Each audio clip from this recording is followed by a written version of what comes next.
ሰዎች ቸልተኛ መሆን የለባቸውም። ለመፈወስ ከስጋቸውም ለመዳን ከኃጢአታቸውም ለመዳን እንደገና ደግሞ ምንድነው ከምንፍቅናም ለመዳን ሰዎች ቸልተኛ መሆን የለባቸውም። ቸልተኛ ሰዎች ፈውስ አያገኙም። እንዲያውም እግዚአብሔር ከሚጠላው ነገር ዋናው ቸልተኛ ሰው ነው። ቸልተኛ ሰው በእግዚአብሔር ዘንድ የተጠላ ነው። ትንቢተ ኤርምያስ ምዕራፍ 48 ቁጥር 10 ላይ ርጉመ ለይኩን ዘያሰትት ግብረ እግዚአብሔር፣ የእግዚአብሔርን አገልግሎት የእግዚአብሔርን ስራ በቸልታ የሚያደርግ ሰው የተረገመ ይሁን ይላል።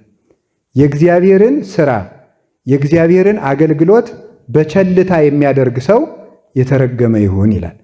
ስለዚህ እግዚአብሔርን ቃሉን ከመስማት ወይም ሌላ ነገር አይደለም እያገለገለ ግን አገልግሎቱን የሚፈጽመው ግን በቸልተኝነት ከሆነ ይሄ ሰው በዚያ በሚያገለግለው አገልግሎት በራሱ የተረገመ ይሆንበታል ማለት ነው። ሰው ሊጸልይ ይችላል፣ ሊሰብክ ይችላል፣ ሊተረጉም ይችላል፣ ሊያስተምር ይችላል፣ ሊቀድስ ሊያስቀድስ፣ ማይሌት ሊቆም፣ ቅኔ ሊዘርፍ፣ ሌላ ብዙ ነገር ሊሰግድ፣ ባህር ገብቶ ሊጸልይ ይችላል። ያንን የሚያደርገው ግን በቸልተኝነት ከሆነ በራሱ እሱ ራሱ ርግማን ይሆነዋል ማለት ነው።